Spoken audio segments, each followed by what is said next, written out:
the Florida Writer Podcast, a discussion about writing and other things. Hello, and welcome to another edition of the Florida Writer Podcast with your host, Alison Nissen. And today I am lucky enough to be with Ryan Estrada. That's me. Ryan, welcome to the Florida Writer Podcast. Could you give us a 60-second elevator pitch about who you are and what you write? Well, I'm Ryan Estrada. I'm going to start using that now. And I write many, many, many things. My goal in life is eventually I want to have a full career in every age bracket because I write kids books, I write young adult books, I write adult books. The things that are most successful for me right now is after like 40 years of making comics, I collaborated with my wife who never had any interest in writing whatsoever. And we made a comic about her true story of being hunted down by the police for reading banned books in the Korea in the 1980s. And that book became a big hit all over the world. Won a bunch of awards. It's used in colleges and schools all over the world. That's banned book club. And that kind of hit off this series of books on the topic of the freedom to read. We did another one called Occulted with my friend who grew up in a UFO death cult. And use banned books to escape. We have a new one coming out called No Rules Tonight. And those books have since been banned in America and they're in Florida. So that's what I do. I write a lot of things and book banners don't seem to like them. All right. I've got to ask about book banning. So they are banned in Florida and elsewhere. Can you get them on Amazon anyway? Yep. So they're not really banned. They're just banned from like the schools. Well, that's what it banned from a place. If you get banned from Walmart, you can't say, well, I'm not banned because I can go to Meijer. You're still banned from somewhere. That's true. All right. So that's a really fascinating story. So now you're writing. Boy, am I saying the word "so" too often today, or what? You are writing a series on banned books. Are they books that you want to be banned? No, we were shocked that these books were banned when we started hearing about that. Like when we were writing the first book, we didn't even imagine.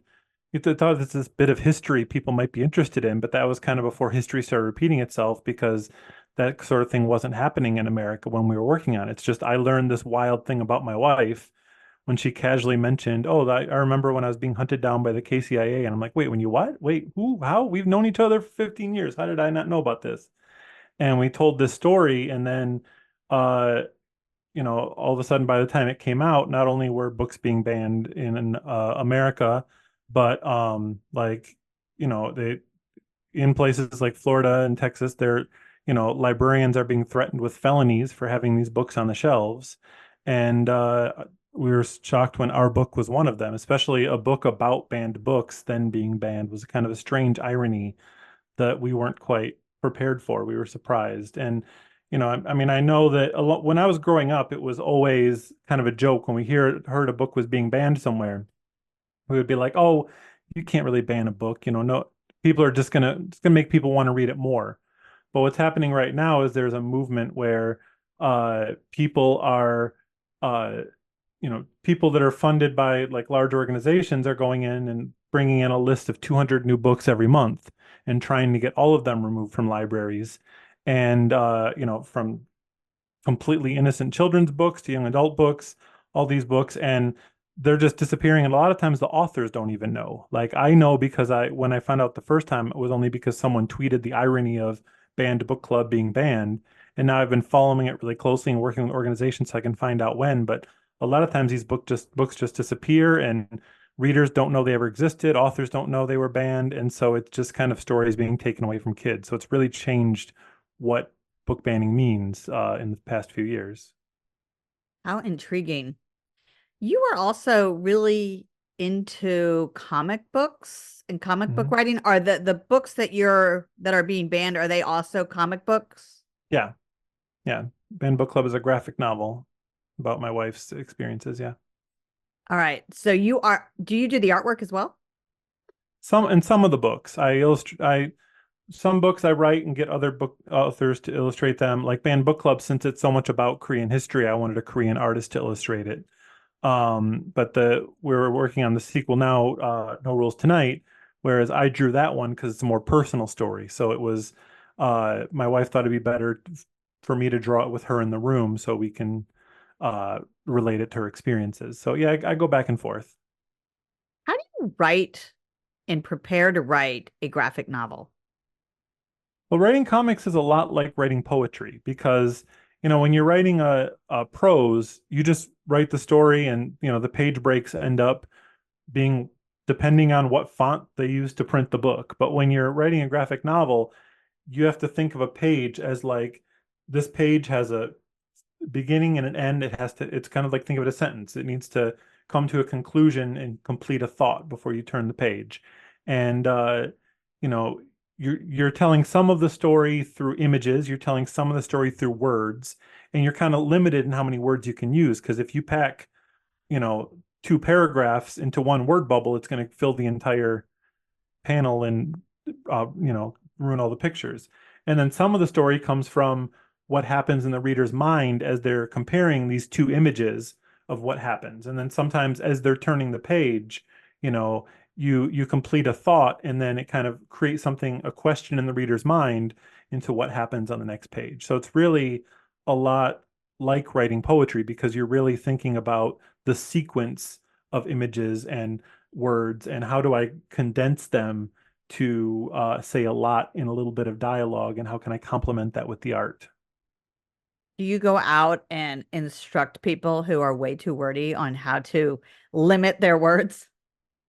Well, I don't tend to, it's like I'm reading other comics and I found wordy, like I don't tend to tell the authors, I just don't read that panel and hope that it, so I'm like, I've read a lot of comics that like, there's a lot of text on that page. I'm like, I ain't reading all that.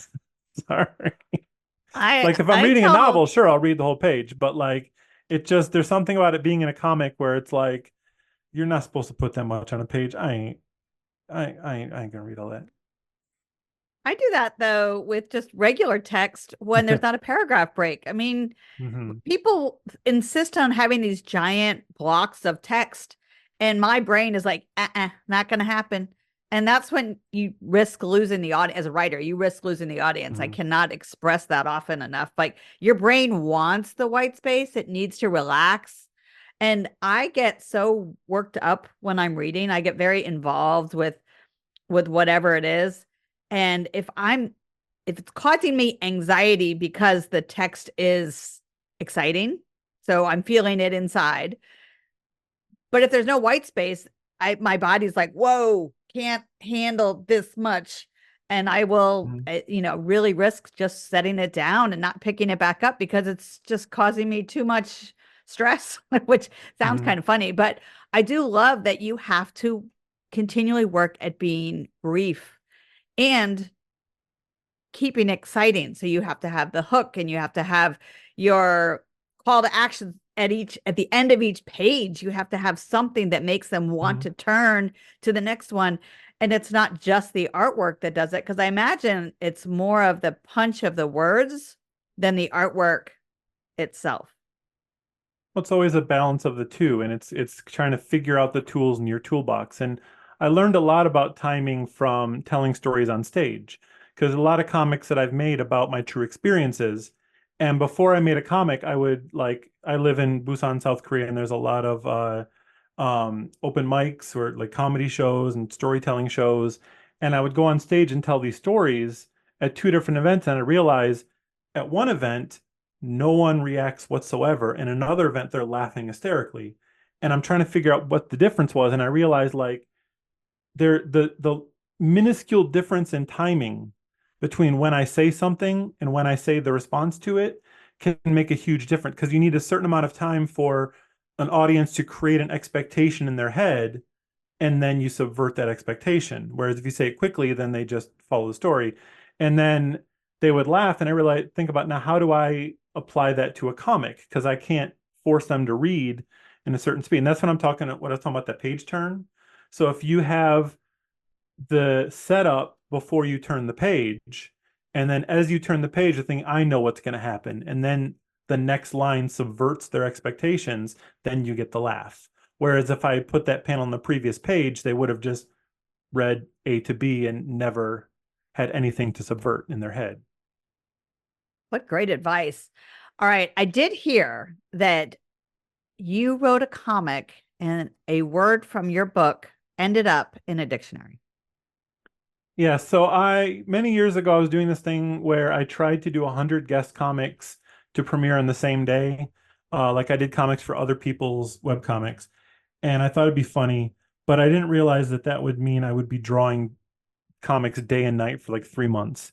And I just went stir crazy and forgot they're mostly terrible because I didn't sleep and I forgot most of what I wrote.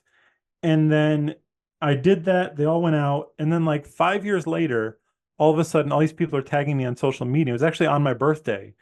And they're tagging me in this discussion about people with a bad fashion sense. And I'm like, that's kind of rude to say on my birthday. Like, why are you talking to me about this? And they're like, no, I'm talking about normcore. I'm like, what is that? They're like, you invented it. And I'm like, I did what? And they're like, it's nominated for Word of the Year by Oxford English Dictionary. I'm like, what does this have to do with me? And they had to show me my own comic. That apparently I made a comic about all these like weird fashion trends, and the punchline was that the weirdest fashion trend of all would be a person that only wears the most ordinary clothes, and like that's shocking to all these people that in these different styles. And that apparently became a real thing. It didn't win. It was like runner-up for Word of the Year. They put it in the dictionary, and now it's like it's in movies, it's in TV shows. There's all these articles about normcore that I accidentally made up as a joke about the stupidest fashion trend I could think of. How fun is that? That's the resume builder right there. Yeah, it's my gag gift to the world. What else is new with you? Anything going on? Yeah, well, I am here. Like I said, I live in Busan, South Korea, and right now I love having adventures, but right now I am way behind on a deadline, so I sit at my desk all day and ink. But it's interesting, while I'm drawing like the next book in the series, I keep getting more alerts that our book is being like the first one is being banned in more and more states, and I'm like, I hope people get to read the one that I am making right now.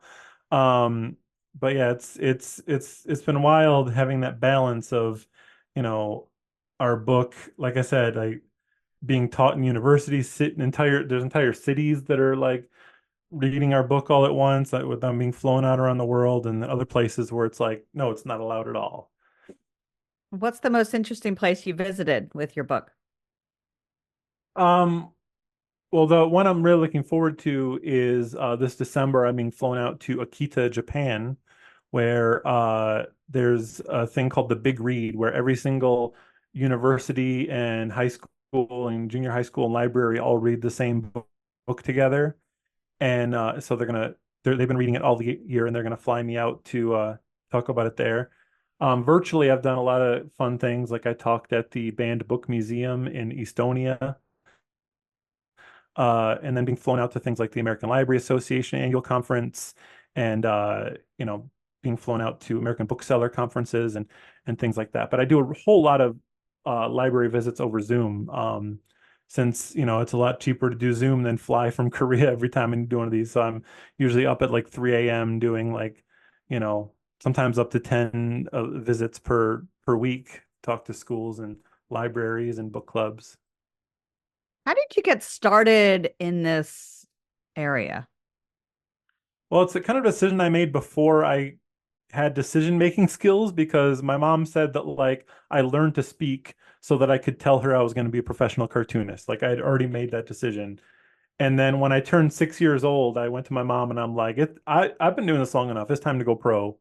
And so I had to learn how to make a syndicate submission package and started pitching my comics to newspaper syndicates and local papers. And I kept bothering the same local paper until they finally hired me when I was 16. So it's just literally what I've always done, and I've never had any choice in the matter. Oh, that's crazy. What an interesting story. I mean, writers talk about that all the time. Like, oh, I was a writer since I could tell stories or since I could talk. Mhm. But the cartooning, part of it. I don't know if that's what you call it, but being able to do both the storytelling and the drawing. Is there a particular skill set that you are able to teach people?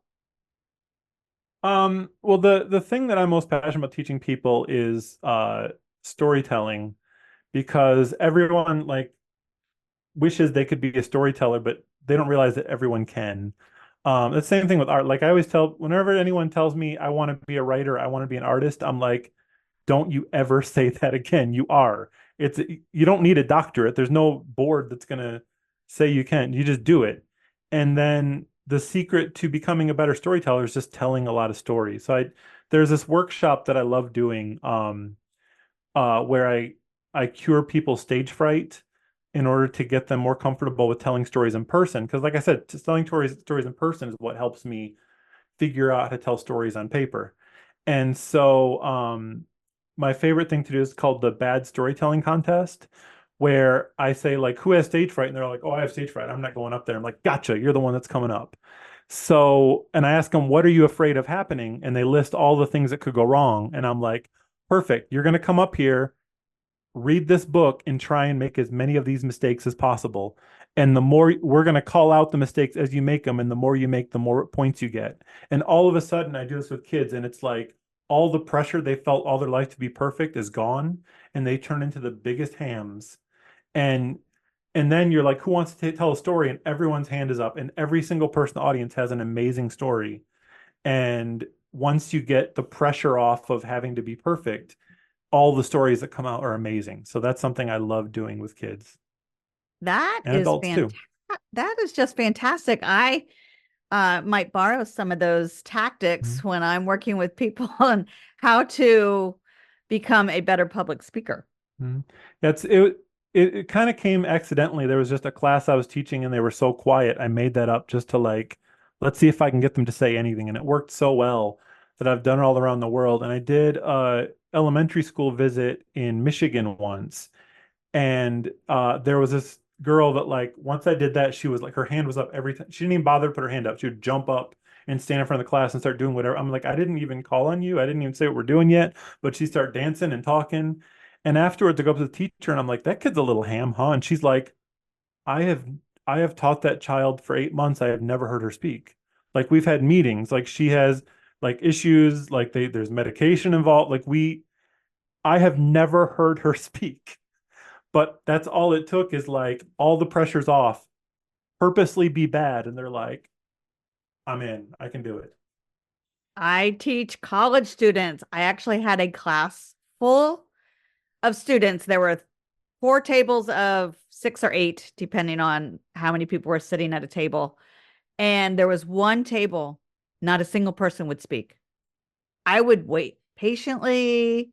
Okay, somebody at the table, you can give me an answer, and they were waiting me out. It drove me crazy.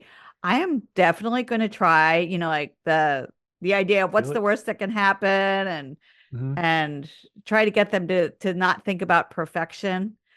Now, granted, right now we're dealing with the post-COVID college students. So they were adolescents when the world became a very quiet place and everything became online. But I'm thinking that this is a really interesting tactic to try. Give it a shot. Absolutely. Well, Ryan Estrada, how can people learn more about you, what you're up to, about your banned books? Best thing to do is go to ryanestrada.com. Just type my name into your browser and it'll show up. It's got any social media you want there, but also there's hundreds, maybe thousands of pages of free comics you can read and information about all my books. All right, Ryan, are you ready to switch to our rapid fire questions? Sure thing. Do you like writing with a pen, pencil, or a magic marker? The weird thing about my writing is my writing does not happen at a table. My writing happens in my head as I'm riding a bike, as I'm on a bus, climbing a mountain. So there's books that I've done. There's years in the process before I write anything down. And every time it's like I just watch it in my head like I'm watching a movie, and every time it changes a little bit. And then once it's time to actually write the book, it's like doing a novelization of a movie I've seen a million times. and I do that on the on a keyboard, just to do it as fast as I can.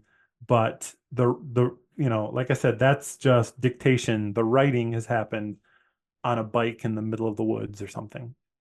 Absolutely. I usually write between 5 and 6 in the morning in my head before I get out of bed.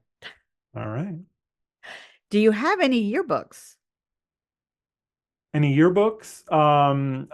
Since I travel so much, I move to a new country every year for a decade. And now I live in Korea. I mean, I'm sure there's probably still some in a box in my mom's garage or something, but only yearbook I have right now here is my wife's old yearbook that I got a hold of to research for the book about her college days, and I got to look at everybody's dorky outfits and figure out how they were dressing and what their hairstyles looked like and all that. What was the word? Normcore? Normcore? Oh yeah. Were they dressed that way?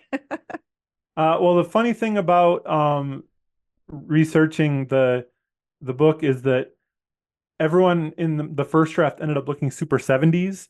And then my wife said, no, it's 70s. I'm like, that's what they're wearing. And I said, no, but for a yearbook, they dress up nice, but we were too poor to afford new clothes, so we wore our parents' clothes. So that's why everybody's dressed like it's the 70s.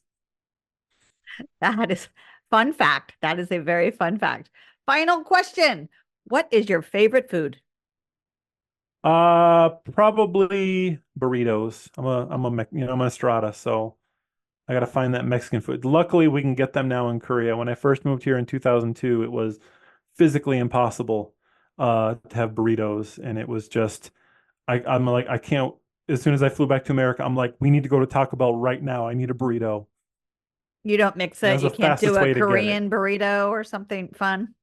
Well, I mean now you can get anywhere. That back then you couldn't even get like tortillas or anything of the sort. So now it's there was like a middle phase where like there were people that have heard of burritos but had never had one, but they opened a restaurant. So like I went to one where they took a cold uncooked tortilla and put like Heinz baked beans that were also uncooked, like the ones with ketchup, like cold beans, and then they just folded it and had like even you fold an uncooked tortilla and it just kind of snaps, and they just hand it to you. Like they heard that's how you make a burrito, and I'm like, what are you giving me?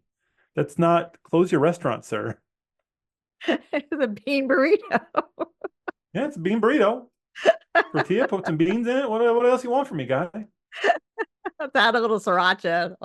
Spice it up a bit. Well, Ryan Estrada, thank you so much for stopping by. Thank you for having me.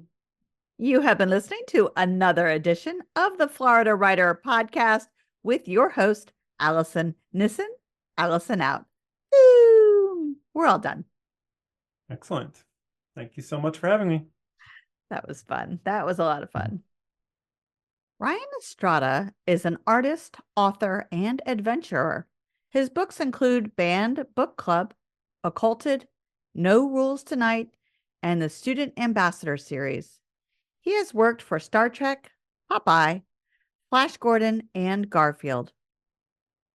He was a gator wrangler in America, an ambassador to Australia, an undocumented animator in Canada, a Ghostbuster in South Korea, a Bollywood voiceover actor in India, wandered secret tunnels in North Korea, slept on a bench in a typhoon in Japan, dug toilets in Thailand, did an accidental illegal border crossing into Burma, made road comics in Cambodia, Malaysia, Singapore, Laos, Vietnam, and the Philippines, documentaries in Colombia and Ecuador, and podcasts in Malaysia, ran with the bulls in Mexico, barely escaped being eaten by lions in Kenya, fainted atop Kilimanjaro in Tanzania, got caught in a Peruvian coca war, lived in Costa Rica rainforest, and a Panamanian volcano. For more information, visit him at his website, ryanestrada.com. For more information about the Florida Writers Association, visit us at floridawriters.org. Until next time.